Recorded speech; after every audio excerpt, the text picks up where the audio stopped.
Hey everybody, Aaron Stark here. I hope you're all doing well. It's been quite a couple of eventful days for me. If you didn't see, yesterday I was live on CNN with Pamela Brown on Newsroom. That was fantastic. It was actually a really deep interview, much deeper than I expected. I was quite impressed with the knowledge that the interviewer had. Normally, when I have interviews, it's really cursory. The reporter just knows the basic headlines, and it seems like Pamela had really watched my story. And I love when that happens because I have to do less explaining and I get to do more actual talk about the thoughts that I have. So that was fantastic. It's been a pretty busy couple of months. I have a couple really big things coming up, and yeah, I'll talk about that here at the end of the video. But first, I'd like to talk about something that's come up a couple times recently in my videos, which is the difference between depression for men and women. It really seems to me that there's a difference in the way that men and women are raised and taught to deal with depression. I mentioned this in my CNN interview and the other day on a podcast, and it's just been kind of all over the place. So figured I'd touch on it here. Men are raised to be violent. I personally was.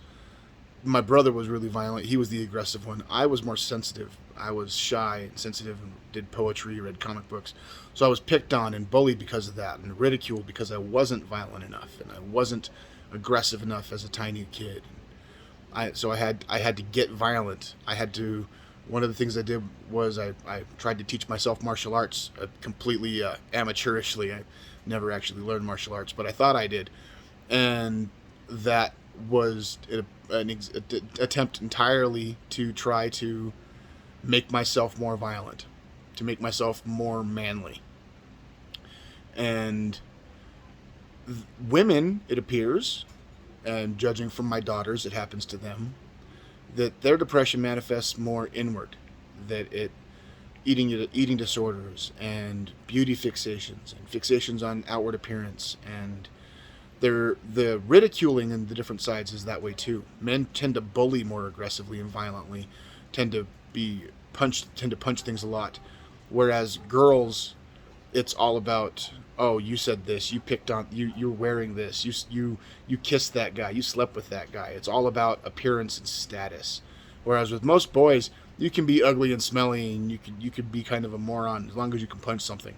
So the way we deal with these depressions and manifest them can vary greatly, to extent to where most men, not most men, I'll rephrase that, to where most shooters are men. Most shooters, most violent acts are done by males, and I'm really struggling with trying to how to find a way to stop that, as we all are. But it's true, and I think that if we can find a way to short circuit the connection between violence and masculinity, like with this last reporter, Pamela asked me, what would you say to someone who thought that it told you was weak? And I really don't think, I think that the weakness comes if you are trying to conform to what your social group or someone else says you should be. That you try to act and conform to what your group says. You try to be the man, stiff upper lip. To me, that's a lot more weak than expressing your feelings in the face of being ridiculed, in the face of being picked on, in the face of people calling you names. And that's just coming from a big hairy dude who literally stands on stage and cries. So anyway, I really think that at the bottom of it, like I said many times, that the pain at the bottom is the same.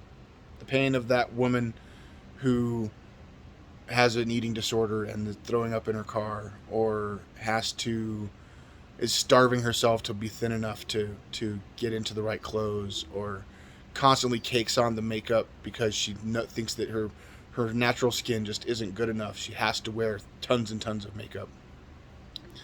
That pain isn't much different than the pain that I felt in my worst when I was sitting in a shed and wanted to hurt myself. That there's not much difference in that pain. And I think if we can see that as a universality then maybe it would help us. Maybe pain can be the thing that could bring us together. We're a culture that likes violence and aggression and pain anyway. Maybe that might be the way we combine together. So I hope you're doing well. Like I said, I was going to mention the things that are coming up. In 3 weeks from now, I'm actually going to be flying out to San Antonio.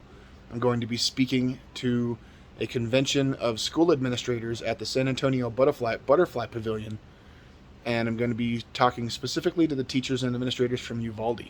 So it's going to be quite a intense and heartfelt experience, and it's an honor I don't take lightly. So then after that, I have another speaking engagement in October, then another one in January, and luckily the COVID drought has kind of cleared up, and I get to try to help as many people as I can find a way out of that dark. Oh, shush, cat. That's my cat.